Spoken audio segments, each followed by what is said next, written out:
करे शुरू क्या? सिंधु सभ्यता चल रही थी ना, लास्ट सिंधु सभ्यता के स्थल पढ़े थे। आज जो मेन स्थल है ना, उनसे क्या क्या चीजें मिली है वो पढ़ेंगे। तो हेडिंग डाल लो सिंधु सभ्यता के प्रमुख स्थल। क्या डालोगे बेटा? सिंधु सभ्यता के प्रमुख स्थल। सिंधु सभ्यता के प्रमुख स्थल, ठीक है। केवल वही स्थल पढ़ेंगे जो एग्जाम में आते हैं, ठीक है। कोई भी exam, state, PCS, HSSC, SSC, railway, जितने भी एग्जाम में ये क्वेश्चन आए हैं ना, वो पढ़ेंगे, ठीक है। और कल मैंने लगभग सारे स्थल पढ़ा दिए थे, ठीक है। जम्मू कश्मीर में मांडा था और महाराष्ट्र में दाइमाबाद था, ठीक है। यूपी में कौन से 3 थे? एक तो आलमगीरपुर था, संगोल था, बड़गांव था। कौन सा था? बड़गांव था, ठीक है। और आपका, जैसे मैंने आपको बताया था, गुजरात में सबसे ज्यादा स्थल है सिंधु सभ्यता के खोजे गए, उसमें लोथल था, धोलावीरा था, रंगपुर था जहां से चावल के साक्ष्य मिले थे, और सुत कांगेडोर जहां से घोड़े की अस्थि के, सुत कोटदा जहां से घोड़े की अस्थि। सुत कांगेडोर वो कहां था? बलूचिस्तान, पाकिस्तान में था। सिंधु सभ्यता का पश्चिमी स्थल कहलाता है। सारी चीजें पढ़ी थी। आज हम मेन स्थल पढ़ेंगे जहां से प्रमुख चीजें मिली है, ठीक है। तो सबसे पहले स्थल हम पढ़ेंगे हड़प्पा के बारे में, क्योंकि हड़प्पा के कारण इस सभ्यता का नाम क्या पड़ा था? हड़प्पा सभ्यता। हड़प्पा है ना, इसकी खोज 1921 में की थी दयाराम। किसने की थी बेटा? दयाराम साहनी ने की थी। और हड़प्पा किस नदी के किनारे है? रावी नदी के किनारे। बाकी पाकिस्तान से जितने भी स्थल मिले हैं ना, वो सिंधु नदी के किनारे है। हड़प्पा किस नदी के किनारे रहेगा? रावी नदी के किनारे रहेगा। हड़प्पा से क्या क्या चीजें मिली है वो हमें पढ़नी है। हड़प्पा से है ना, एक तो बहुत इंपॉर्टेंट है, एक स्वास्तिक का चिन्ह मिला है, ठीक है। कौन सा चिन्ह मिला है बेटा? स्वास्तिक का चिन्ह हमें कहां से मिला है? हड़प्पा से मिला है। स्वास्तिक समझते होंगे, ठीक है। कौन सा चिन्ह मिला है यहाँ से? स्वास्तिक, ठीक है। स्वास्तिक का चिन्ह हमें कहां से मिला है बेटा? हड़प्पा से मिला है। कौन सा चिन्ह मिला है? स्वास्तिक हो गया। यहाँ से हमें शिवलिंग मिला है। क्या मिला है? यहाँ से हमें शिवलिंग मिला है। यहाँ से हमें बैलगाड़ी मिली है। यहाँ से हमें एक R37 कब्रिस्तान होता है, R37 कब्रिस्तान मिला है। R37 क्या मिला है? कब्रिस्तान मिला है, ठीक है। एक यहाँ से ना कहते हैं, बहुत इंपॉर्टेंट है, उर्वरकता की देवी की, उर्वरकता की देवी की फोटो मिली है। उर्वरकता की देवी की क्या मिली है? हमें फोटो मिली है। यहाँ से हमें है ना, ठीक है, काजल मिला है। क्या मिला है? काजल मिला है, ठीक है, लिख लो। यहाँ से हमें काजल, स्वास्तिक, शिवलिंग, बैलगाड़ी, R37 कब्रिस्तान, उर्वरकता की देवी की क्या मिली है? यहाँ से हमें फोटो मिली है, ठीक है। यहाँ से हमें कहते हैं बेटा, बहुत इंपॉर्टेंट है, एक श्रमिक आवास मिला है। कौन सा आवास मिला है? श्रमिक आवास मिला है, ठीक है। यहाँ से एक है ना, जैसे कोई बर्तन मिला है, उस पर, बर्तन पर ना, ठीक है, किसकी फोटो बनी हुई थी? मछली की फोटो बनी हुई थी। बर्तन, बर्तन पर किसकी फोटो बनी हुई है? मछली की पिक्चर बनी हुई है। ये सारी चीजें हमें कहां से मिली है? हड़प्पा से मिली है। एक बार लिख लो, फिर मैं ट्रिक से याद करा दूंगा, कोई दिक्कत नहीं है। हड़प्पा की खोज कब हुई थी? 1921 में। किसने की थी? दयाराम साहनी ने हड़प्पा की खोज की। यहाँ से हमें क्या मिला है? काजल, ठीक है, शिवलिंग, बैलगाड़ी, R37 कब्रिस्तान, उर्वरकता की देवी की फोटो, श्रमिक आवास। यहाँ से हमें क्या मिला है? बर्तन मिला है, जिस पर किसकी फोटो बनी हुई थी? मछली की फोटो बनी हुई थी। ये सारे कहाँ से मिले हैं? हड़प्पा। हड़प्पा किस नदी के किनारे है? रावी नदी के किनारे हड़प्पा रहेगा। अब याद करना मुश्किल नहीं है, ठीक है। जो हड़प्पा में हड़पने वाली बात नजर आ रही है, किसी चीज को हड़पना, हड़पने वाले को कभी किसी पर क्या नहीं आती? दया नहीं आती। क्या नहीं आती? दया नहीं आती। तो दया राम साहनी हो जाएगा, ठीक है। राम रावी, तो ये किस नदी के किनारे है? रावी नदी के किनारे रहेगा। अब है ना, इनको ना हम एक जैसे शिवलिंग, शिवलिंग किसका होता है? भगवान शिव का होता है ना। शिवलिंग किसका होगा? भगवान शिव का, या माता पार्वती का क्या मानते हैं हम? शिवलिंग मानते हैं, ठीक है। अब शिवलिंग है, ठीक है, तो शिवलिंग भगवान शिव का है। भगवान शिव का वाहन क्या है? नंदी। और नंदी क्या चलाता है? बैलगाड़ी चलाता है। और भगवान शिव की पूजा हम क्या बनाकर करेंगे? स्वास्तिक बनाकर भगवान शिव की क्या करेंगे? हमें पूजा। और स्वास्तिक हम किससे बनाएंगे? काजल से बनाएंगे, ठीक है। याद कैसे करोगे? भगवान शिव का वाहन कौन सा हुआ? नंदी। नंदी क्या चलाता है? बैलगाड़ी। और भगवान शिव की पूजा हम क्या बनाकर करेंगे? स्वास्तिक। स्वास्तिक किससे बनाएंगे? हमें काजल। वैसे तो भगवान शिव बहुत बोले हैं, लेकिन भगवान शिव को क्रोध आए ना, तो ये सारा संसार किस में बदल जाएगा? कब्रिस्तान में बदल जाएगा। सारा संसार किस में बदल जाएगा? कब्रिस्तान में बदल जाएगा। और भगवान शिव की हम पूजा करेंगे तो हमारी उपज अच्छी होगी, तो उर्वरकता की देवी, ठीक है। भगवान शिव की अगर हम पर प्रसन्न रहेंगे ना, तो हमारी उपज क्या होगी? उर्वरकता ज्यादा होगी।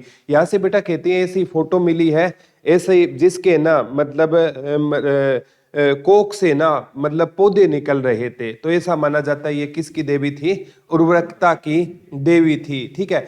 और भगवान शिव की ना पूजा कौन करते हैं? श्रमिक, यानी श्रमिक लोग, या हम लोग किसकी पूजा करते हैं? भगवान शिव की पूजा। और भगवान शिव को हम जल किससे चढ़ाते हैं? बर्तन से। और बर्तन पर क्या किसके चिन्ह थे? मछली के चिन्ह थे। एक भगवान शिव से सारी चीजें याद कर लोगे। भगवान शिव का वाहन नंदी, ठीक है, तो नंदी क्या चलाएगा? बैलगाड़ी, ठीक है। और भगवान शिव की पूजा हम किससे करेंगे? स्वास्तिक। स्वास्तिक किसका बनाएंगे? हमें काजल का हम क्या बनाएंगे? स्वास्तिक। और भगवान शिव को गुस्सा आया तो पूरा वर्ल्ड क्या बन जाएगा? कब्रिस्तान बन जाएगा। और भगवान शिव की पूजा कौन करेंगे? श्रमिक लोग करेंगे। और भगवान शिव को शिवलिंग पर जल किससे चढ़ाएंगे? बर्तन से। उस पर क्या बनी होगी? मछली बनी होगी, ठीक है। और भगवान शिव की अगर कृपा हुई तो उर्वरकता ज्यादा होगी। तो ये सारी चीजें कहाँ से मिली हमें? हड़प्पा से। हड़प्पा की खोज कब हुई थी? 1921 में। किसने की थी? दयाराम साहनी ने इसकी क्या की थी? खोज की थी। याद रह जाएगा ना, ठीक है, वेरी गुड, ठीक है। अब है 1922 में जो स्थल खोजा गया था ना, उसको बोलते हैं मोहनजोदड़ो। कौन सा स्थल खोजा गया? मोहनजोदड़ो। इसकी खोज कब हुई थी बेटा? 1922 में। और ये खोज की थी राखल दास बेनर्जी ने की थी। लिख लो, इसकी खोज कब हुई थी? 1922 में राखल दास बेनर्जी ने। लिख लो, सिंधु सभ्यता का सबसे बड़ा स्थल है ये क्वेश्चन पक्का आएगा। मोहनजोदड़ो सिंधु सभ्यता का सबसे बड़ा स्थल रहेगा। लिख लो, मोहनजोदड़ो सिंधु सभ्यता का क्या रहेगा? सबसे बड़ा स्थल रहेगा। सिंधु सभ्यता का सबसे बड़ा स्थल कौन सा माना जाता है? मोहनजोदड़ो माना जाता है। क्या माना जाता है बेटा? सिंधु सभ्यता का सबसे बड़ा स्थल है। सिंधु सभ्यता कितने देशों में मिली है? 3, भारत, पाकिस्तान, अफगानिस्तान। तीनों देशों में सबसे बड़ा स्थल कौन सा है? मोहनजोदड़ो, ठीक है। 1922 में खोज हुई, किसने की थी? राखल दास बेनर्जी ने इसकी खोज की थी। यहां से पक्का आता है बेटा, इसे मृतकों का टीला कहा जाता है। मृतकों का टीला कहा जाता है। इसे क्या कहा जाता है? मृतकों का टीला। सबसे ज्यादा यही क्वेश्चन आता है कि मोहनजोदड़ो को हम किस नाम से जानते हैं? मृतकों का टीला कहा जाता है। मोहनजोदड़ो को बेटा हम किस नाम से जानते हैं? मृतकों का टीला। किसे कहा जाता है? मोहनजोदड़ो को किसका टीला कहा जाता है? मृतकों का टीला कहा जाता है, ठीक है। यहां से हम पढ़ेंगे, यहां से ना एक मिला है विशाल सनागार। क्या मिला है? विशाल सनागार। इसे बोलते हैं बेटा ग्रेट बात। क्या बोलते हैं? ग्रेट बात। एक बार ये क्वेश्चन आया था, सिंधु सभ्यता में ना जो सबसे विशाल चीज कौन सी मिली है, तो वो विशाल स्नागार। लिख लो, सिंधु सभ्यता में जितनी भी चीजें मिली है ना, उनमें सबसे बड़ी कौन सी मिली थी बेटा? विशाल स्नागार मिला है। सिंधु, ये क्वेश्चन आ चुका है, सिंधु सभ्यता में सबसे बड़ी कौन सी चीज मिली है? तो सिंधु सभ्यता में सबसे बड़ी चीज मिली है, उसका नाम क्या रहेगा? विशाल स्नागार मिला है, जिसे ग्रेट बाथ बोलते हैं। क्या बोलते हैं? Great bath. एक विशाल स्नागार मिला है बेटा, यहां से एक विशाल अनागार मिला है। क्या मिला है? विशाल अनागार, जिसे हम स्टोर बोलते हैं। क्या बोलते हैं बेटा? स्टोर। और एक मिला है विशाल सभागार। क्या मिला है? बता दो। विशाल सभागार मिला है। यहां से हमें ना नाचती हुई क्या मिली है? नाचती हुई नर्तकी मिली है। ठीक है, यहां से हमें बेटा बांसुरी मिली है। क्या मिली है? बांसुरी मिली है। यहां से ना पशुपति नाथ की क्या मिली है? हमें फोटो मिली है। ठीक है, और यहां से है ना पशुपति नाथ की क्या मिली है? हमें फोटो मिली है। नाचती हुई क्या मिली है? यहाँ से नर्तकी मिली है। एक यहाँ से पुरोहित की फोटो मिली है। पुरोहित की क्या मिली है? मूर्ति मिली है। ठीक है, यहाँ से पशुपति नाथ की फोटो, पुरोहित की फोटो, नाचती हुई नर्तकी, बांसुरी, विशाल स्नागार, विशाल अनागार, विशाल सभागार। एक बार सारी चीजें लिख लो बेटा, फिर 1 मिनट में याद करा दूंगा सारी चीजें। यहाँ से विशाल स्नागार मिला है, विशाल अनागार मिला है, विशाल सभागार मिला है, बांसुरी मिली है, नाचती हुई नर्तकी मिली है, पशुपति नाथ की फोटो मिली है, और किसकी मिली है? पुरोहित की क्या मिली है?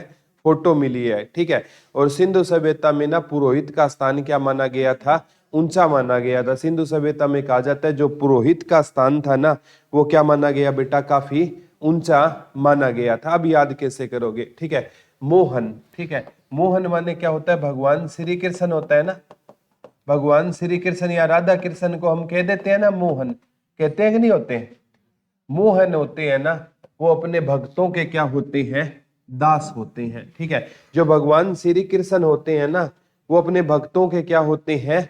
दास होते हैं। ठीक है, जैसे उसको ना भगवान शिव से याद किया था ना हड़प्पा को, इसको किससे याद करेंगे? भगवान श्री कृष्ण से याद करेंगे। ठीक है, एक छोटी सी है ना माध्यम से हम चीजों को याद कर सकते हैं। आजकल मान्यता वाले क्वेश्चन पक्के आते हैं, जैसे हरियाणा जीके में यमुना नदी वाला बहुत बार पड़ा है। यमुना नदी जिसे शनि जी महाराज की बहन, सूर्य पुत्री, छाया पुत्री, यमराज जी की बहन कहते हैं। ठीक है, एक कंसेप्ट पकड़ा करो, इसे भगवान श्री कृष्ण से हम पकड़ेंगे। भगवान श्री कृष्ण बेटा क्या बजाते थे? बांसुरी बजाते थे।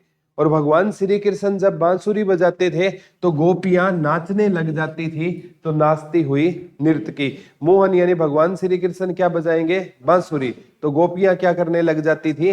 नाचने लग जाती थी। और भगवान श्री कृष्ण की पूजा करने से पहले हम क्या करेंगे? स्नान करेंगे। क्या करेंगे?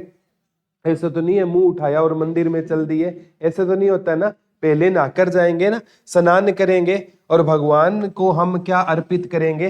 अन्न, की हमारी उपज ज्यादा हो, अन्न अर्पित करेंगे, या चूरमा वो अन्न में ही आ गया, भोग लगाएंगे। और भगवान जैसे श्री कृष्ण की जो कथाएं हैं हम कहाँ पर बैठकर सुनेंगे?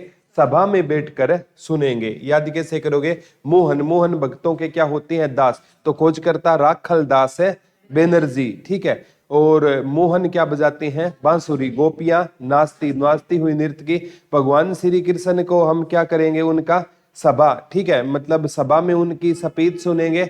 और भगवान श्री कृष्ण को मतलब जाने से पहले हम स्नान करेंगे, उनको अन्न का भोग लगाएंगे। क्या लगाएंगे? अन्न का भोग लगाएंगे। और भगवान श्री कृष्ण की ना पूजा कौन करते हैं? पुरोहित लोग, पंडित लोग होते हैं ना, वो भगवान श्री कृष्ण की पूजा करते हैं। और पुरोहित लोग किसकी भी पूजा करते हैं? साथ में पशुपति नाथ की। ठीक है, यहां से कहते हैं बेटा एक फोटो मिली थी। ठीक है, और उस फोटो में ना एक इंसान बैठा हुआ था, और उसके इर्द गिर्द है ना पशु बैठे हुए थे। तो हमने कह दिया वो कौन से नाथ थे? पशुपति नाथ थे। ठीक है, मतलब क्योंकि सिंधु सभ्यता की लिपि मैंने बताया था भाव चित्रात्मक है, इसको हम पढ़ ही नहीं पाए, तो हम आइडिया लगाया, ठीक है। एक जैसे कोई फोटो मिली है, उसके इर्द गिर्द क्या बैठे हुए थे, मतलब काफी सारे पशु है ना, शेर भी बैठा हुआ था, बकरी भी बैठी हुई थी, काफी सारे पशु बैठे हुए थे। तो हमने कह दिया वो कौन से नाथ है, पशुपति नाथ है, ठीक है। और प्यारे बच्चों, हमें है ना जीवन में ना कितने भी आप जॉब लग जाना, लेकिन परिवार से आपको अलग है नहीं होना है। कई जॉब लगते ही ना बाहर चले जाते हैं और अपने घर वालों को भूल जाते हैं, ठीक है। यूनिटी में रहोगे ना तो सारी चीजें होगी।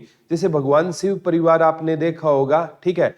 जैसे भगवान शिव का वाहन क्या होता है, नंदी होता है, ठीक है। और भगवान श्री कृष्ण की जो भगवान शिव की पत्नी पार्वती माता का वाहन होता है, शेर होता है। क्या होता है, शेर होता है। गणेश जी का वाहन क्या होता है, चूहा होता है। और कार्तिकेयन दूसरा बेटा, उनका वाहन क्या होता है, मोर। अब देखो ये चारों है ना एक दूसरे के दुश्मन होते हैं वैसे, ठीक है। अब मोर है ना, मोर को, शेर तो सभी को खा जाता है ना, मोर भी चूहे को खा जाता है। और किसको खा जाता है मोर, सांप को खा जाता है। भगवान शिव के गले में सांप भी रहता है ना, लेकिन ये परिवार में रहते हैं तो सभी क्या रहते हैं, एक रहते हैं। तो कहने का मतलब है जब तक आप परिवार में हो ना तब तक आपकी क्या है, वैल्यू है। अदरवाइज लोग आपको खाने को तैयार बैठे हैं, ठीक है। तो यहां से इसे किसका टीला कहते थे, मृतकों का टीला कहते थे। ये क्वेश्चन आएगा, इसको किसका टीला कहते हैं, मृतकों का टीला। एक इंसान थे पिगट, मैंने बताया था ना, इसने क्या कहा था, हड़प्पा और मोहनजोदड़ो है ना, ये हड़प्पा और मोहनजोदड़ो ये सिंधु सभ्यता की कौन सी राजधानी रहेगी, जुड़वा राजधानी रहेगी, ठीक है। ये किसने कहा था, पिगट ने बताया था। हड़प्पा और मोहनजोदड़ो सिंधु सभ्यता की आ चुक सकता है, जुड़वा राजधानी रहेगी, ठीक है। आगे हम पढ़ेंगे बेटा चाहुंदड़ो। कौन सा पढ़ेंगे, चाहुंदड़ो, ठीक है। ये भी कहां पर है, पाकिस्तान में है, ठीक है। 1931 में इसकी क्या हुई थी, खोज हुई थी, ठीक है। इसके खोजकर्ता थे मेके और मजूमदार, ठीक है। दो व्यक्ति है, एक तो अर्नेस्ट मेके और एक मजूमदार। तो दो नाम याद रखने हैं, मेके और मजूमदार ने इसकी क्या की थी, खोज की थी, ठीक है। मेके और मजूमदार ने ना इसकी क्या की थी, खोज की थी। किसकी की थी, चाहुंदड़ो। यहां से बेटा मनके बनाने के कारखाने मिले हैं, मनके बनाने के क्या मिले हैं, कारखाने मिले हैं। यहां पर ना कहते हैं बिल्ली का पीछा करते हुए कुत्ते के पंजे के क्या मिले हैं, निशान मिले हैं, ठीक है। किसका पीछा कर रहा था वो, बिल्ली का, ठीक है। ये देखो प्यारे बच्चों, ये तभी तो मैं कहता हूं ये पुरानी सभ्यता है ना, ये सिर्फ और सिर्फ है ना, मतलब पुरातात्विक साक्ष्य पर आधारित है, ठीक है। इसमें ना इतिहासकार कहते हैं कि एक बिल्ली बैठी हुई थी, ठीक है। और बिल्ली पर कुत्ते ने क्या मारा बेटा, झपट्टा मारा, ठीक है। और बिल्ली क्या हो गई, साइड में हो गई। और उस पत्थर पर ना कुत्ते के किसके निशान आ गए, पैरों के निशान या पंजे के निशान आ गए। अब वहां पर कोई वीडियोग्राफी थोड़ी कर रहा था कि बिल्ली बैठी हुई थी, कुत्ते ने छलांग लगाई और बिल्ली साइड में हट गई, ऐसा तो नहीं था ना। लेकिन इतिहासकारों ने जो बात लिख दी आज हमें उनको पढ़ना पड़ रहा है, ठीक है। तो अगर ये क्वेश्चन बहुत बार सबसे ज्यादा रिपीट होता है कि बिल्ली के पीछा करते हुए कुत्ते के पंजे के निशान कहां से मिले हैं, चाहुंदड़ो। इसके खोजकर्ता कौन थे, मेके और मजूमदार थे। कौन थे, मेके और मजूमदार थे, ठीक है। और बेटा यहां से ना हमें है ना, यहां से लिपस्टिक मिला है, कंगी मिली है, अलंकृत हाथी मिला है, ठीक है। और जितने भी प्यारे बच्चों साजो सामान होते हैं ना, ठीक है, इसीलिए इसे सिंधु सभ्यता का ब्यूटी पार्लर कहा जाता है। चाहुंदड़ो को क्या कहा जाता है, सिंधु सभ्यता का ब्यूटी पार्लर कहा जाता है, ठीक है। तो आजकल तो ना जब से ये फिल्टर नामक चीज आई है ना, ब्यूटी पार्लर की कमी आ गई है, ठीक है। जरूरत ही नहीं है, ठीक है, फिल्टर लगा लो, ठीक है, आजकल बड़े खतरनाक लेवल के फिल्टर आ रहे हैं। ठीक है, पता ही नहीं चलता ये इंसान वही है जो हमने देखा था। ठीक है, आधार कार्ड वाली फोटो मांग लेना, पता चल जाएगा कि रियल में इंसान कैसा था। ठीक है, पहले क्या होता था, मतलब लोग ब्यूटी पार्लर में जाते थे, आजकल इंस्टा पर जाते हैं। ठीक है, वहां पर फिल्टर मिल जाते हैं, जरूरत ही नहीं है। ठीक है, तो यहाँ पर क्या मिला है, लिपस्टिक, कंघी, अलंकृत हाथी, बिल्ली का पीछा करते हुए कुत्ते के पंजे के निशान, बनके बनाने के कारखाने। ये पेपर में पक्का आता है, मनके बनाने के कारखाने कहाँ से मिले हैं, तो आपका आंसर क्या हो जाएगा, चाहुंदड़ो हो जाएगा। अब याद कराते हैं, याद कैसे करोगे, याद भी तो करने हैं ना। ठीक है, चाहुंदड़ो कहां पर है, पाकिस्तान में।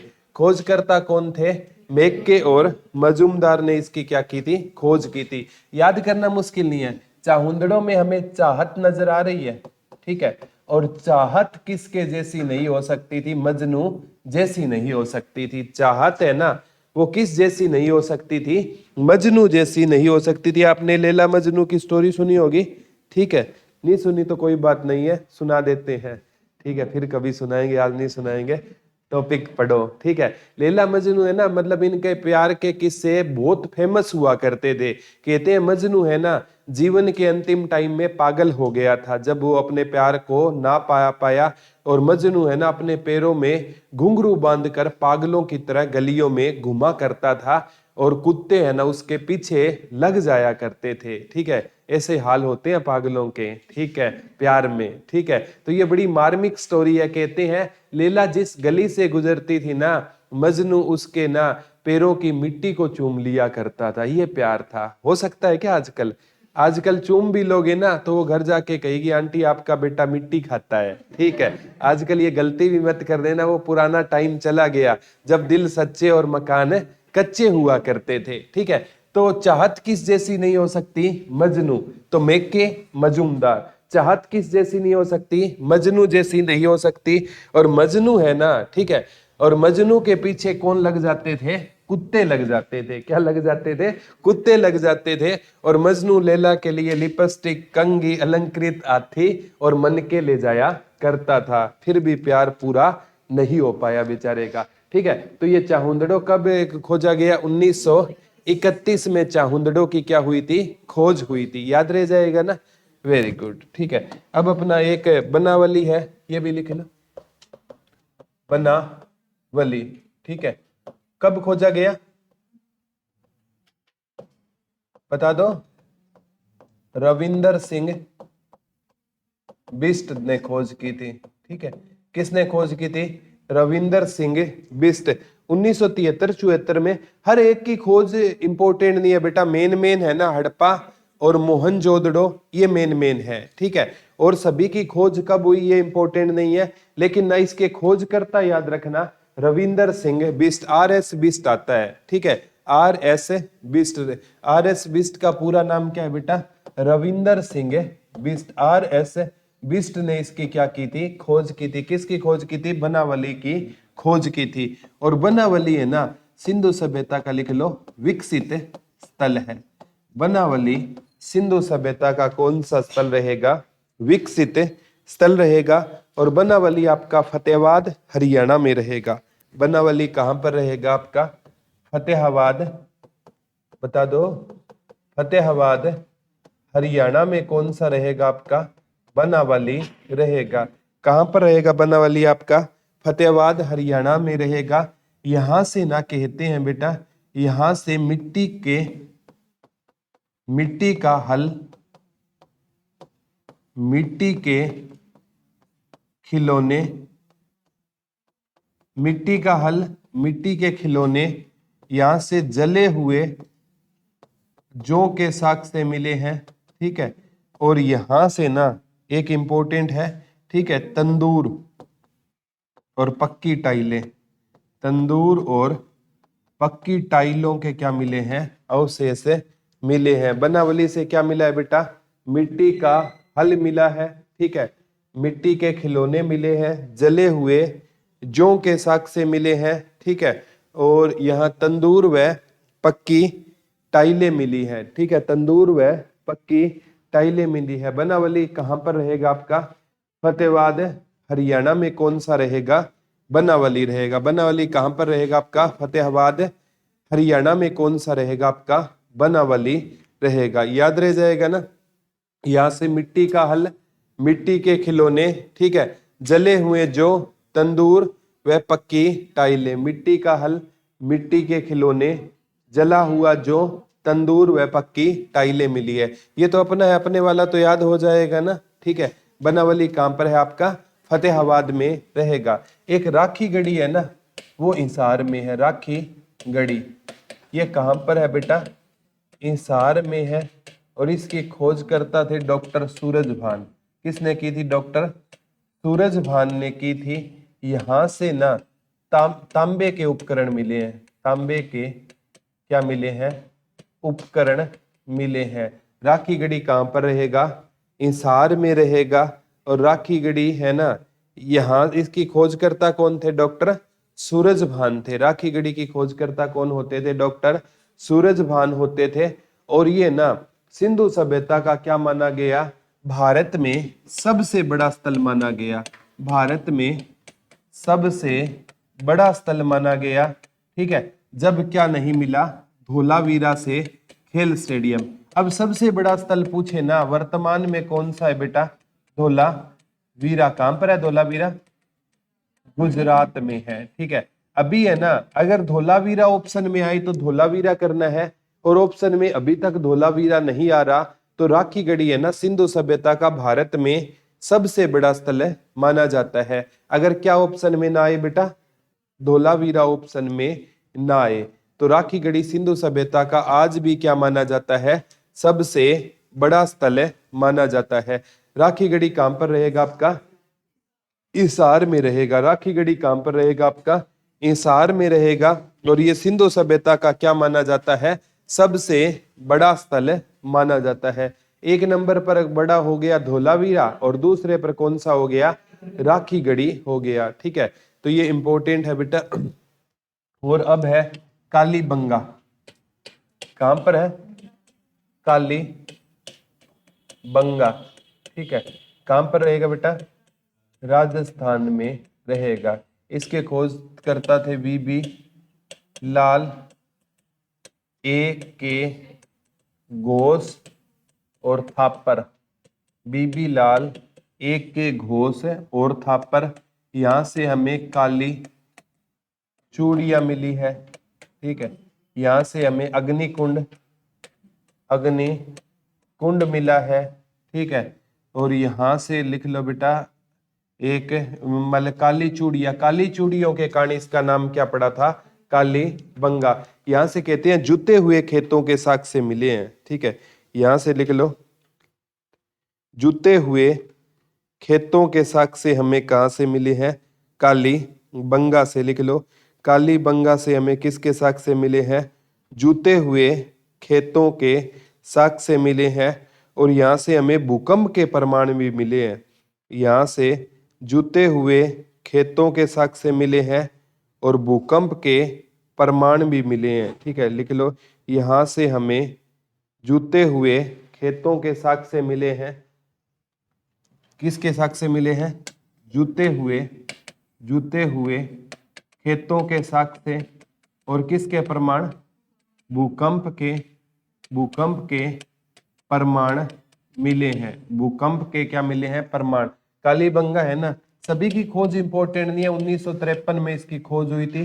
बीबी लाल, ए.के. घोष और थापर ने किसकी खोज की थी, कालीबंगा की खोज की थी, ठीक है। यहाँ से ना सिंधु सभ्यता का ना पतन का एक प्रमुख कारण है ना, किसका आना माना जाता है, भूकंप का आना। कई इतिहासकार कहते हैं भूकंप का आना सिंधु सभ्यता के पतन का कारण था। लेकिन वो पूछेगा भूकंप के साक्ष्य कहां से मिले हैं, कालीबंगा। कालीबंगा कहां पर है, राजस्थान में है। कहां पर है, राजस्थान में रहेगा, ठीक है। यहां से जूते, अब कहोगे आप जुते हुए खेतों का कैसे पता चला, जिसे प्यारे बच्चों खेत है ना इस आकार में जूते होते हैं ना, ठीक है। तो खुदाई की गई ना, तो नीचे है ना इस आकार की संरचना मिली है, तो हमें पता चला इस खेत में किसी टाइम पे क्या की गई थी, जुताई। तो पेपर में पूछेगा जुते हुए खेतों के साक्ष्य कहां से मिले हैं, कालीबंगा से। मिट्टी का हल कहां से मिला था, बनावली से मिला था। जले हुए जौ कहां से मिले थे, बनावली से। लेकिन यहाँ पर जुते हुए खेतों के साक्ष्य मिले हैं, यहां से क्या मिला है, अग्निकुंड मिला है। क्या मिला है? अग्निकुंड मिला है। और यहाँ से भूकंप के क्या मिले हैं? प्रमाण मिले हैं। काली बंगा, काली मतलब बंगा, बंगा बोलते हैं चूड़ियों को। यहाँ से सबसे ज्यादा पूछा जाता है काली बंगा से क्या मिली थी? काली चूड़ियां मिली थी। काली बंगा कहां पर है? राजस्थान। मैंने बताया था आपको, याद कैसे करोगे? पत्नी बीबी, बीबी को जैसे बीबी लाल है ना, इसमें बीबी को कैसी चूड़ियां पसंद थी? काली। आप कौन सी ले गई? लाल। क्या पड़े? गुस्से और थप्पड़ पड़े। ठीक है, तो काली बंगा, बीबी लाल, एक घोष और थापर। ठीक है, तो काली चूड़ियां। ठीक है, अग्निकुंड, नाराज हो गई तो शाम को घर में अग्नि नहीं जलेगी। ठीक है, रोटी नहीं बनेगी और घर में ये समझो क्या आ गया? भूकंप आ गया। फिर आप कहाँ जाओगे? खेतों की जुताई करने जाओगे और तो कुछ बचेगा नहीं अपने पास। ठीक है, तो ये सारी चीजें कहाँ से मिली थी बेटा? काली बंगा। ठीक है, काली बंगा कहां पर रहेगा? राजस्थान। कब खोज हुई थी? 1953 में इसकी खोज हुई थी। लोथल, रंगनाथ राव। हाँ, वेरी गुड। लोथल 1957 में रंगनाथ राव ने इसकी क्या की थी? खोज की थी। लिख लो, लोथल कहां पर रहेगा? गुजरात में रहेगा। किसने खोज की थी इसकी? रंगनाथ राव ने किसकी खोज की थी? लोथल की खोज की थी। लोथल है ना, ये 101% आता है। ये सिंधु सभ्यता का प्रमुख बंदरगाह होता था। सिंधु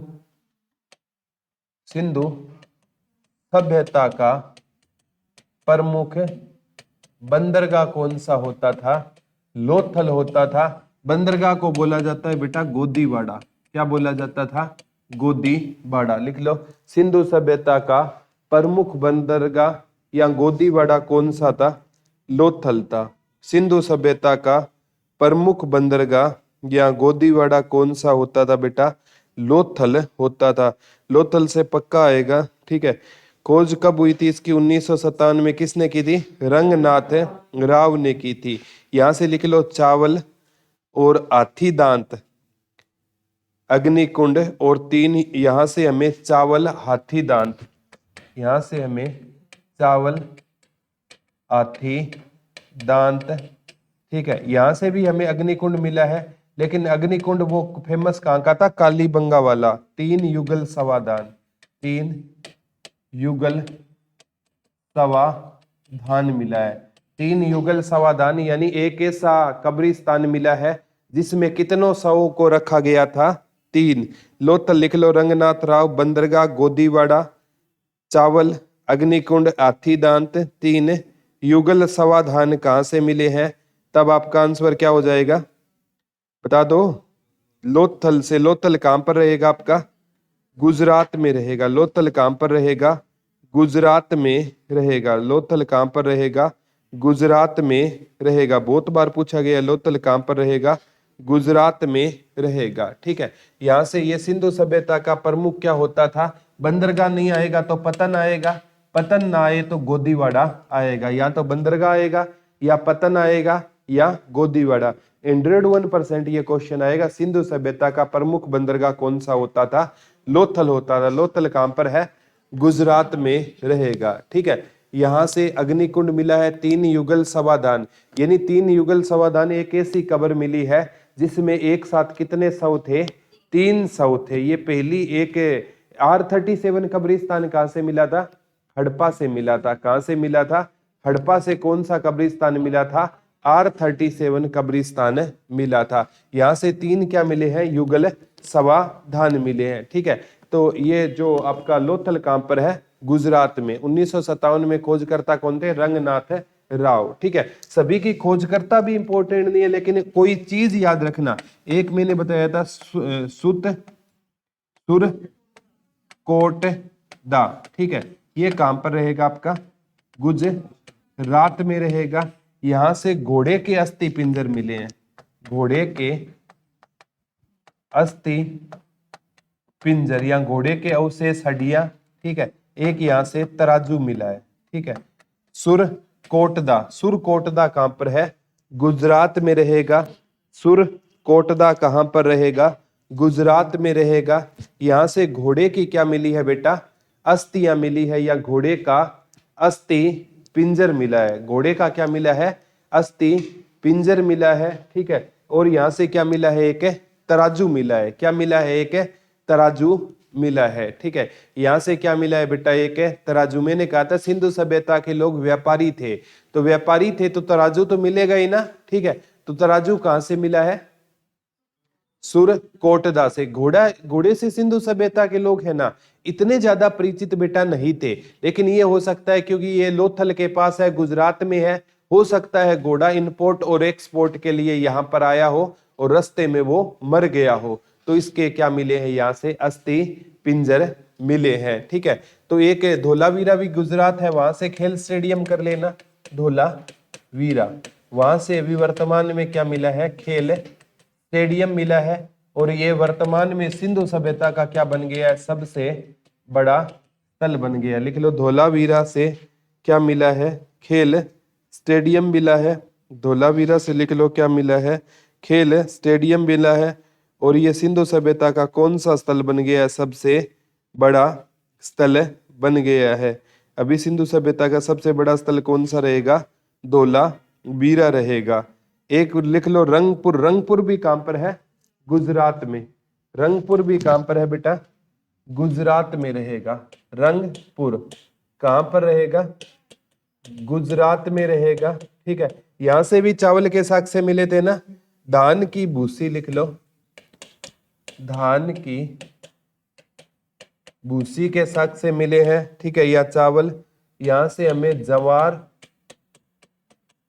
बाजरा, रंगपुर से जवार बाजरा, ठीक है, लिख लो। यहां से हमें जवार बाजरा के भी साग से मिले हैं। यहां से हमें जवार बाजरा के क्या मिले हैं, साग से मिले हैं। यहां से हमें जवार बाजरा के क्या मिले हैं, साग से मिले हैं। यहां से हमें किसके साग से मिले हैं, जवार बाजरा चावल या धान की भूसी। रंगपुर कहां पर रहेगा, गुजरात में रहेगा। कहां पर रहेगा, गुजरात। एक पूछा जाता है बेटा आपका पंजाब से, रोपड़। रोपड़, रोपड़ की खोज की थी यज्ञदत्त शर्मा। रोपड़ की खोजकर्ता कौन थे, यज्ञदत्त शर्मा, ठीक है। यहां से लिख लो, हमें तांबे की कुल्हाड़ी मिली है। तांबे की कुल्हाड़ी हमें कहां से मिली है, रोपड़ से मिली है। लिख लो, रोपड़ कहां पर रहेगा, पंजाब में रहेगा। और एक ये क्वेश्चन आएगा, सतलुज नदी के किनारे है। लिख लो, रोपड़ किस नदी के किनारे रहेगा, सतलुज नदी के किनारे रहेगा। रोपड़ किस नदी के किनारे रहेगा, सतलुज नदी के किनारे रहेगा। रोपड़ किस नदी के किनारे रहेगा, सतलुज नदी के किनारे रहेगा। रोपड़ किस नदी के किनारे रहेगा, सतलुज नदी के किनारे कौन सा रहेगा, रोपड़। रोपड़ कहां पर है, पंजाब में रहेगा। किस नदी के किनारे है, सतलुज नदी के किनारे रहेगा। रोपड़ कहां पर है बेटा, पंजाब में रहेगा, ठीक है। याद रह जाएगा ना। ये सिंधु सभ्यता के क्या थे, प्रमुख स्थल थे, जहां से प्रमुख चीजें मिली है, ठीक है। वैसे सिंधु सभ्यता के मैंने जो स्थल बताए थे ना, वो पहले लेक्चर में, उनसे डायरेक्ट क्वेश्चन आएगा। संगोली कहां पर है, बनगांव कहां पर है, ठीक है, बालाथल कहां पर है, ठीक है। लेकिन इसमें इतने ही क्वेश्चन बनते हैं। अब लिख लो, सिंधु सभ्यता के पतन के कारण, सिंधु सभ्यता के पतन के कारण, सिंधु सभ्यता के, सिंधु सभ्यता के पतन के कारण। किसके कारण बेटा, सिंधु सभ्यता के पतन के कारण। एक है अर्नेस्ट मेके, अर्नेस्ट मेके, ठीक है। कौन सा, एक जॉन मार्शल, जॉन मार्शल। ये कहते हैं भूकंप का आना। किसका आना, भूकंप का आना। और भूकंप के साक्ष्य कहां से मिले थे बेटा, वेरी गुड, कालीबंगा से भूकंप के क्या मिले थे, प्रमाण मिले थे, राजस्थान के कालीबंगा से। जुते हुए खेतों के साक्ष्य भी मिले थे, अग्निकुंड में मिला था, और काली चूड़ियां मिली थी। कहां से मिली थी, कालीबंगा। अर्नेस्ट मेके और जॉन मार्शल क्या कहते हैं बेटा, भूकंप का आना सिंधु सभ्यता के पतन का क्या था, प्रमुख कारण था, ठीक है। एक है चाइल्ड एवं व्हीलर, चाइल्ड, एक व्यक्ति का नाम है चाइल्ड एवं व्हीलर, चाइल्ड एवं व्हीलर। ये कहते हैं विदेशी आक्रमण। कौन से आक्रमण? विदेशी आक्रमण है ना सिंधु सभ्यता के पतन का प्रमुख कारण था। ठीक है, ये क्या कहते हैं? कौन से आक्रमण बेटा? विदेशी आक्रमण सिंधु सभ्यता के पतन का क्या था? प्रमुख कारण था। ये क्या कहते हैं? कौन सा कारण था सिंधु सभ्यता के पतन का? विदेशी आक्रमण। लेकिन ज्यादातर इतिहासकार किससे सहमत है बेटा? भूकंप का आना इस सभ्यता का पतन का प्रमुख कारण था। अगर भूकंप आ जाए ना, जैसे गुजरात में आया था बेटा, ठीक है, 2004-5 के दशक में गुजरात में बहुत भयंकर भूकंप आया था। ठीक है, सारी की सारी अर्थव्यवस्था क्या हो गई थी? वहां की खत्म हो गई थी। तो भूकंप है ना किसी भी सभ्यता को खत्म कर सकता है, बाढ़ का आना, भूकंप का आना। ठीक है, तो ये चीजें हैं। तो सिंधु सभ्यता के पतन का कारण बताया जाता है भूकंप का आना, लेकिन चाइल्ड एवं व्हीलर क्या कहता है? विदेशी आक्रमण था। ठीक है, अब है ना हमें थोड़े थोड़े है ना सिंधु सभ्यता का जीवन पढ़ेंगे। इनका सामाजिक जीवन कैसा था? 4-4 लाइनों का। राजनीतिक जीवन कैसा था? ठीक है, इनका धार्मिक जीवन कैसा था? किसकी पूजा किया करते थे? सबसे पहले लिख लो सिंधु सभ्यता का जीवन है ना सामाजिक जीवन। सबसे पहले कौन सा जीवन पढ़ेंगे? सामाजिक जीवन। ठीक है, तो समाज की जो सबसे छोटी इकाई होती थी बेटा वो थी परिवार। और परिवार है ना मातृ सत्रात्मक था। ठीक है, यानी मातृ सत्रात्मक वो होता है जहां पर नारी की क्या की जाए? पूजा की जाए। सिंधु सभ्यता का सामाजिक जीवन लिख लो। पर समाज की सबसे छोटी इकाई कौन सा था? परिवार था। और परिवार है ना कौन सा होता था बेटा? परिवार मातृ सत्रात्मक होता था। परिवार कैसा होता था? मातृ सत्रात्मक क्या होता था?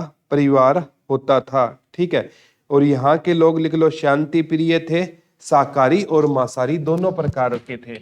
यहाँ के लोग शांति प्रिय क्यों कहते हैं बेटा? औजार नहीं मिले हैं। यहाँ के लोग शांति प्रिय थे, शाकाहारी भी थे और मांसाहारी भी थे। शाकाहारी भी थे और मांसाहारी भी थे। कहाँ के लोग शाकाहारी और मांसाहारी थे बेटा? सिंधु सभ्यता के लोग क्या होते थे? शाकाहारी और मांसाहारी होते थे। ठीक है, थैंक यू बेटा। यहाँ के लोग क्या होते थे? शाकाहारी भी होते थे और मांसाहारी भी होते थे। परिवार कौन सा होता था? कैसा होता था? मातृ सत्रात्मक क्या होता था? परिवार होता था। और लोग है ना क्या किया करते थे बेटा? मनोरंजन के लिए ना, ठीक है, मनोरंजन के लिए पासा खेलते थे। कौन सा गेम खेलते थे? चौपट पासा होता है, पासा खेलते थे। और कहते हैं पशुओं की लड़ाई देखा करते थे। पशुओं की लड़ाई देखा करते थे। ठीक है, यहाँ के लोग है ना आपकी तरह व्हाट्सएप नहीं चलाया करते थे। क्या खेलते थे? पासा खेलते थे। और पशुओं की क्या देखा करते थे? वो लड़ाई देखा करते थे। यहाँ के लोग है ना क्या देखा करते थे? पशुओं की लड़ाई देखा करते थे। और यहाँ पर है ना पुरुष और महिलाएं है ना वो दोनों आभूषण के शौकीन थे। पुरुष और महिलाएं, पुरुष और महिलाएं दोनों किसके शौकीन थे बेटा? आभूषण के शौकीन थे। ठीक है, यहाँ किसके शौकीन होते थे? आभूषण के शौकीन होते थे। बड़ा सिंपल है, अगर पढ़ा होगा तो आराम से जवाब दे दोगे। पर नाचती हुई नर्तकी मिल रही है तो परिवार कैसा था? मातृ सत्रात्मक परिवार था। उर्वरकता की देवी मिल रही है तो मातृ सत्रात्मक हो गया ना। नारी की इज्जत होती थी, शांति प्रिय लोग थे, पासा खेलते थे, पशुओं की लड़ाई देखते थे और आभूषण के क्या होते थे? शौकीन। अब राजनीतिक जीवन लिख लो इनका। राजनीतिक जीवन। ठीक है, तो राजनीतिक जीवन में कहते हैं समाज है ना हो सकता है 3 वर्ग में हो, पुरोहित, व्यापारी और श्रमिक। ठीक है, क्योंकि हमें श्रमिक आवास भी तो मिला था ना हड़प्पा से। ठीक है, क्या मिला था? श्रमिक आवास। पुरोहित की भी फोटो मिली थी हमें मोहनजोदड़ो से। ठीक है, और व्यापारी सिंधु सभ्यता के लोग थे। तो कहते हैं समाज है ना वैसे तो उच्च वर्ग निम्न वर्ग में बटा हुआ था। जैसे हम पढ़ते हैं ना ब्राह्मण, क्षत्रिय, वैश्य, शूद्र। यहाँ पर कहते हैं 3 वर्ग मिलते हैं, एक तो पुरोहित और एक व्यापारी और एक क्या हो जाएगा? श्रमिक हो जाएगा। और कहते हैं यहाँ पर राजतंत्र तो नहीं था। ठीक है, राजतंत्र क्यों नहीं था बेटा? क्योंकि यहां से ना मतलब कोई औजार नहीं मिले हैं, हथियार नहीं मिले हैं, कोई राजमहल नहीं मिला है, तो हो सकता है यहाँ पर क्या हो, लोकतंत्र। ठीक है, एक हंटर व्यक्ति कहता था, हंटर ये कहता है मोहनजोदड़ो में भी लोकतंत्र था। ठीक है, ये क्या कहता है, मोहनजोदड़ो में भी क्या था, लोकतंत्र था। इसने मोहनजोदड़ो का ही क्यों कहा लोकतंत्र था? क्योंकि उसको मृतकों का टीला कहा जाता था, और जहां पर आदमी ज्यादा मारे जाए ना तो लोगों को लगता है वहां पर राजा था, युद्ध किया करता था। तो हंटर कहता है कि मोहनजोदड़ो में भी क्या था, लोकतंत्र। तो आपसे पूछे ना सिंधु सभ्यता में क्या राजतंत्र था या लोकतंत्र, तो आप ज्यादातर किसके साथ जाओगे, लोकतंत्र के साथ जाओगे। ठीक है, तो हंटर भी क्या कहता था, हंटर क्या कहता था बेटा, यहां पर क्या हुआ करता था, लोकतंत्र हुआ करता था। यहां पर क्या होता था, लोकतंत्र हुआ करता था। ठीक है, और सिंधु सभ्यता के ना मैंने बताया था लोग किस से परिचित नहीं थे, एक तो लोहे से, एक रागी की फसल से, एक गन्ने से, और एक मंदिरों से परिचित नहीं थे।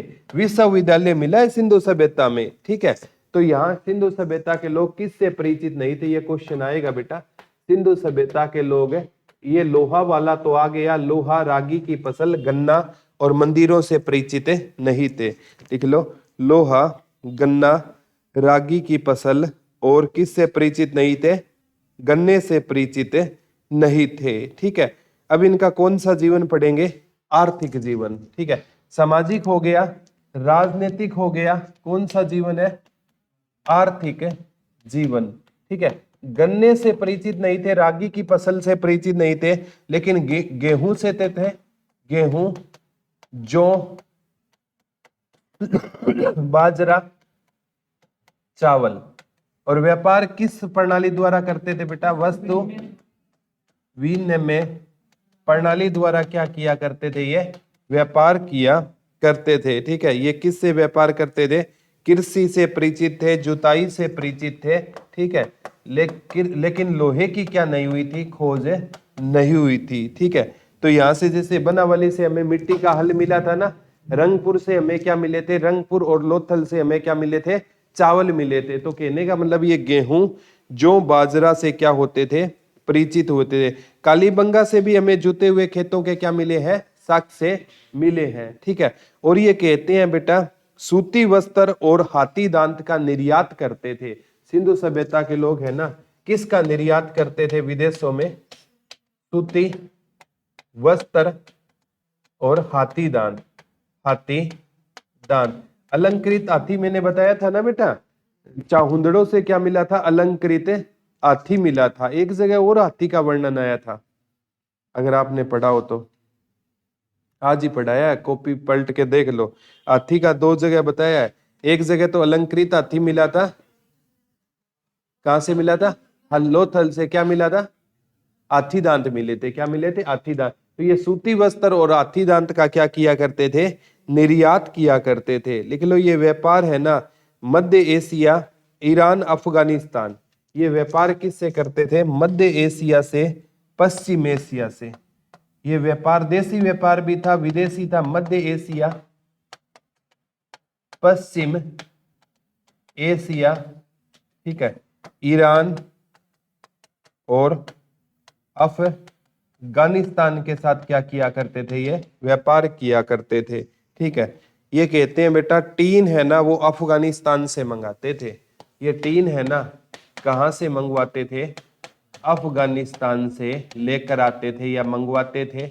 और तांबा है ना, ये राजस्थान में एक जगह खेतड़ी, खेतड़ी राजस्थान से ये क्या लाया करते थे, तांबा लाया करते थे। और चांदी है ना, ये कहां से मंगवाते थे, ईरान और अफगानिस्तान, ईरान और अफगानिस्तान से क्या मंगवाया करते थे, ये चांदी मंगवाया करते थे। ईरान और ये क्या मंगवाया करते थे, चांदी कहां से मंगवाया करते थे, ईरान से और अफगानिस्तान से क्या मंगवाया करते थे, ये चांदी मंगवाया करते थे। ठीक है, तांबा कहां से मंगवाते थे, खेतड़ी राजस्थान से। टीन कहाँ से मंगवाते थे? अफगानिस्तान से मंगवाते थे। टीन कहाँ से मंगवाते थे? ये अफगानिस्तान से ये क्या मंगवाते थे? टीन मंगवाते थे। टीन कहाँ से मंगवाते थे? अफगानिस्तान से क्या मंगवाते थे? ये टीन मंगवाते थे। ठीक है, ये आगामी एग्जाम में भी आ सकता है। अब पढ़ेंगे इनका धार्मिक जीवन। कौन सा जीवन पढ़ेंगे? ये धार्मिक जीवन पढ़ेंगे। इनका कौन सा जीवन पढ़ेंगे बेटा? धार्मिक जीवन पढ़ेंगे। कौन सा जीवन पढ़ेंगे इनका? धार्मिक जीवन पढ़ेंगे। ठीक है, धार्मिक जीवन में ना एक तो ये नाग पूजा करते थे। कौन सी पूजा करते थे?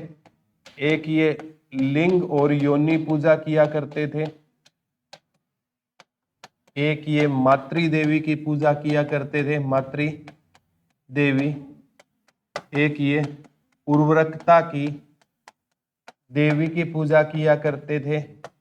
एक ये पशुपति नाथ की पूजा किया करते थे। और इसमें पुरोहित का भी वर्णन मिलता है। और पुरोहित को कहीं ना कहीं किससे जोड़कर देखा जाता है? मंदिरों से देखा जाता है। हालांकि ज्यादा मंदिर के साक्ष्य नहीं मिले, लेकिन पुरोहित है ना, पुरोहित है तो इसमें हम कह सकते हैं कि थोड़े बहुत हमें मंदिर के प्रमाण चांस है। अगर किसकी फोटो मिली है? पुरोहित की। ठीक है, तो इनका धार्मिक जीवन है बेटा नाग पूजा, लिंग योनि पूजा, मातृ देवी की पूजा, उर्वरकता की देवी की पूजा, पशुपति नाथ की पूजा और पुरोहित की पूजा किया करते थे। ये कौन सा जीवन है इनका? धार्मिक जीवन है। कौन सा जीवन है? धार्मिक। सामाजिक में तो मैंने बताया था परिवार सबसे छोटी इकाई था। परिवार मातृ सत्रात्मक था। लोग शांति प्रिय थे, पासा खेलते थे, पशुओं की लड़ाई देखा करते थे। राजनीतिक जीवन में बताया ये 3 पार्टों में डिवाइड था। ठीक है, एक तो हो गया आपका पुरोहित, एक श्रमिक और एक व्यापारी। ठीक है, और ये जो आर्थिक जीवन में ये देशी व्यापार भी करते थे, विदेशी करते थे। विदेशी मध्य एशिया, पश्चिम एशिया, ईरान, अफगानिस्तान। तांबा खेतड़ी राजस्थान से, टीन अफगानिस्तान से और चांदी ईरान और अफगानिस्तान से क्या मंगाते थे? ये चांदी मंगाया करते थे। ठीक है, और इनका जो धार्मिक जीवन है, धार्मिक का मतलब है पूजा पाठ। तो पूजा पाठ नाग पूजा, लिंग योनि पूजा, नाग पूजा, लिंग योनि पूजा, मातृ देवी की, उर्वरकता की देवी की, पशुपति की, पुरोहित की और नाचती हुई नर्तकी। बताया था ना, नाचती हुई नर्तकी की भी क्या किया करते थे? ये पूजा किया करते थे। एक कहते हैं ये कुब्बड़ वाला बेल, कुब्बड़ वाला बेल, ये भी है ना इनकी पूजा का प्रतीक माना जाता था। कौन सा बेल बेटा? कुब्बड़ वाला बेल है ना, ये भी इनकी आस्था का क्या माना जाता था? प्रतीक माना जाता था। लिख लो, कुब्बड़ वाला बेल भी इनकी आस्था का क्या माना जाता था? प्रतीक माना जाता था। कौन सा बेल माना जाता था बेटा? कुब्बड़ वाला बेल भी इनकी आस्था का क्या माना जाता था? प्रतीक माना जाता था। कौन सा बेल माना जाता था? कुब्बड़ वाला बेल। नाचती हुई नर्तकी, उर्वरकता की देवी, नाग पूजा, ये सारा याद करना है। व्यापार क्या होता था? देशी और विदेशी व्यापार दोनों प्रकार के क्या होते थे? व्यापार होते थे। देशी व्यापार भी होता था और विदेशी व्यापार भी होता था। याद रहे, पक्की ईंटों को मैंने बताया था क्या बोला जाता था? टेराकोटा बोला जाता था। लिख लो, ये क्वेश्चन आ चुका है। सिंधु सभ्यता में पक्की ईंटों को क्या बोला जाता था? टेराकोटा बोला जाता था। सिंधु सभ्यता में पक्की ईंटों को क्या बोला जाता था? टेराकोटा बोला जाता था। पक्की ईंटों को क्या बोला जाता था? टेराकोटा। किसको बोला जाता था? पक्की ईंटों को बोला जाता था। ईंटों का अनुपात क्या होता था बेटा? 4:2:1। ये किसका अनुपात होता था? ईंटों का अनुपात होता था। लोग पक्के घरों में रहते थे, पक्की नालियों का वर्णन मिलता है। तो आज आपका सिंधु सभ्यता का टॉपिक है सकुशल कंप्लीट होता है। और ये टॉपिक करवाने को तो एक लेक्चर में भी हो सकता था, लेकिन ये 3 लेक्चर के बाद आप कोई मर्जी एग्जाम दे देना, सिंधु सभ्यता से आपका क्वेश्चन गलत नहीं होगा। कल हम पढ़ेंगे ऐतिहासिक काल, यानी जो आपका वैदिक सभ्यता पढ़ेंगे। ऐतिहासिक काल में कौन सी सभ्यता पढ़ेंगे? वैदिक सभ्यता, ऋग्वेद, सामवेद, यजुर्वेद, अथर्व वेद के बारे में पढ़ेंगे। ठीक है, कल कौन सा टॉपिक रहेगा हमारा? वैदिक सभ्यता। घर से पढ़कर आना। आज वाला समझ आ गया क्या? कोई डाउट तो ना है? थैंक यू बच्चों।